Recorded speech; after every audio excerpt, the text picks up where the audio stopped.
business unit heads to nominate a person to deal with incident management for various information that's owned by them, and it's these people who intimate IT about the nature of the incident, and only then we feel proper workflows can be created in managing critical information from getting leaked out.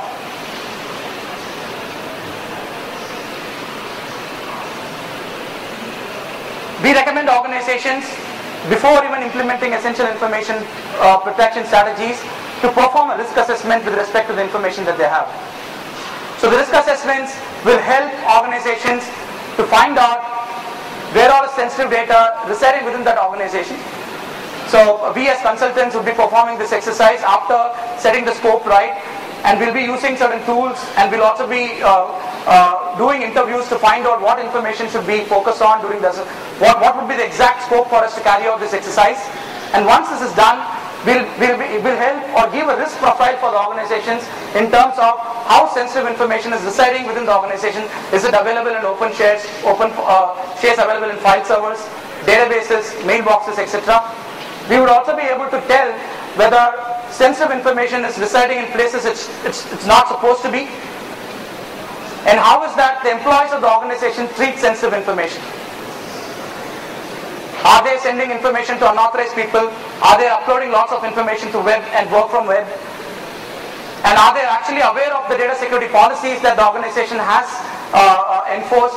So these kind of reports will be submitted as part of the risk assessment exercise, and we recommend organizations to actually look into it to get a risk profile in terms of sensitive information that they have within the organization. So with that, I'll just give a brief overview of what Websense is. So Websense focus, as Jad mentioned earlier, is protecting essential information for customers. So we have solutions which deals with web security, data security, and email security, which tightly integrate, focus towards what content is coming in and going out, and the policies that can be enforced using the solutions will help organizations to not allow the content that they want within the organization, not allow the content that they want to come into the organization, and also ensure the content that they want to stay within the organization remains within the organization. So I think I've already taken time. Thank you so much for being a wonderful audience, and I hope you found this session useful.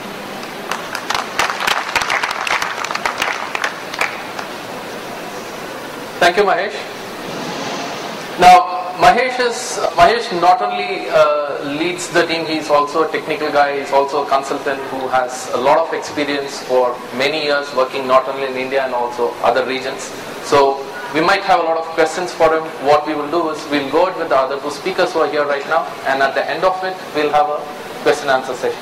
Now, following Mahesh, to talk about rights management, right, which in the whole uses a lot of encryption technology, comes Vishal Gupta, who would be very well known in some of us, who is still remembered by his alumni for a lot of stuff that he had done in IIT, a lot of wonderful stuff he was just sharing with me.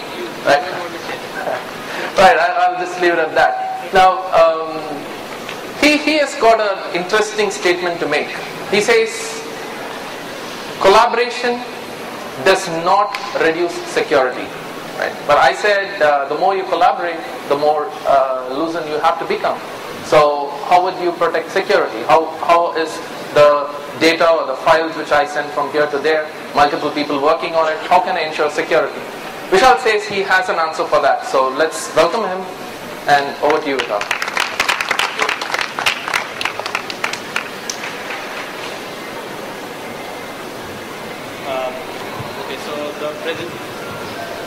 Can everybody hear me? Yeah? Okay. So the presentation is cut short to 20 minutes, so I'm going to skip some of the slides.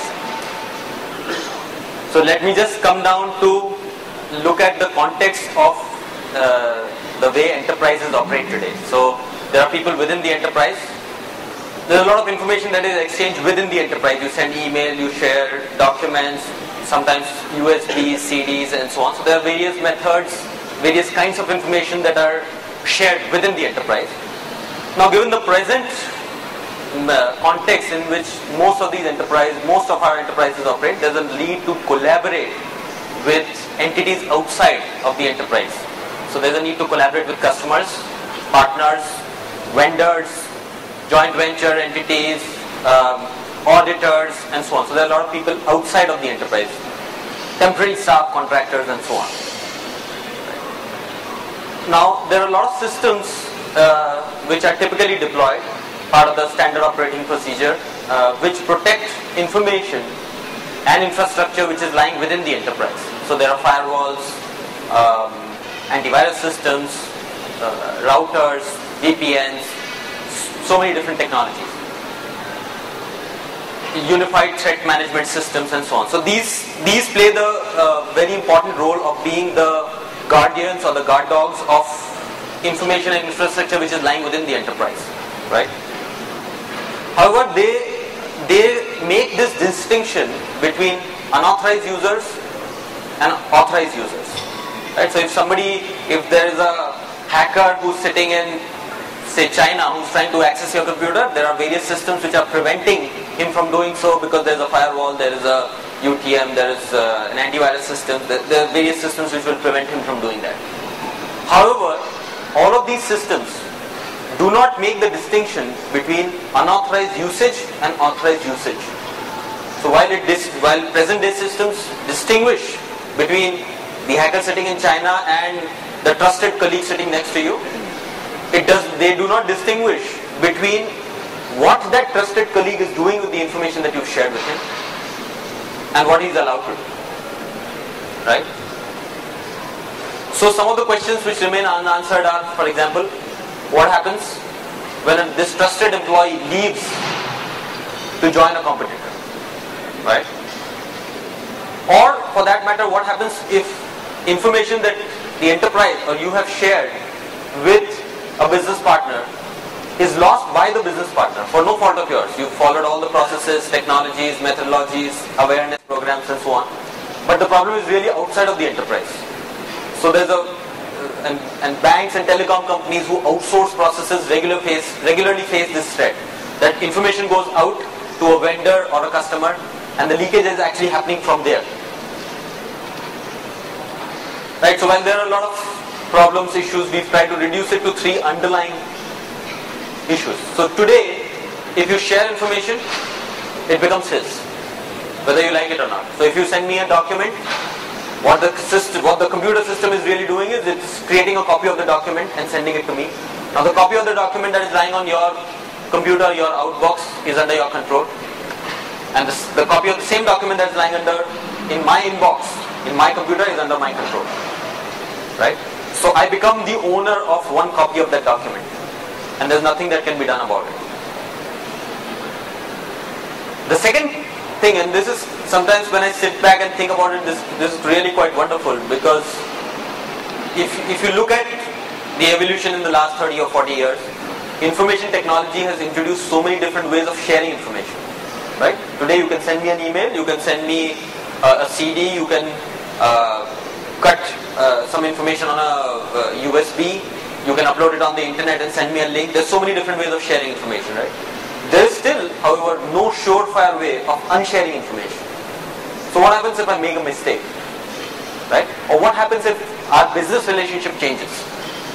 How do you make sure that information that is shared is not permanently with the person that you shared it with?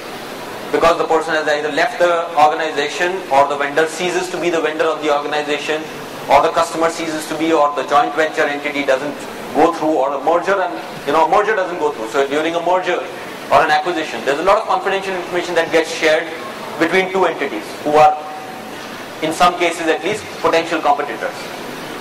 So what happens? So there's no way of unsharing information. And you contrast that with the way businesses operate. All business relationships are temporary. Employee, employer, customer, vendor, franchisee, principal, agent, whichever business relationship you look at it, it's temporary. At some point of time, that relationship ceases to be. So there's where the dichotomy comes, which is information sharing is permanent, whereas business relationship is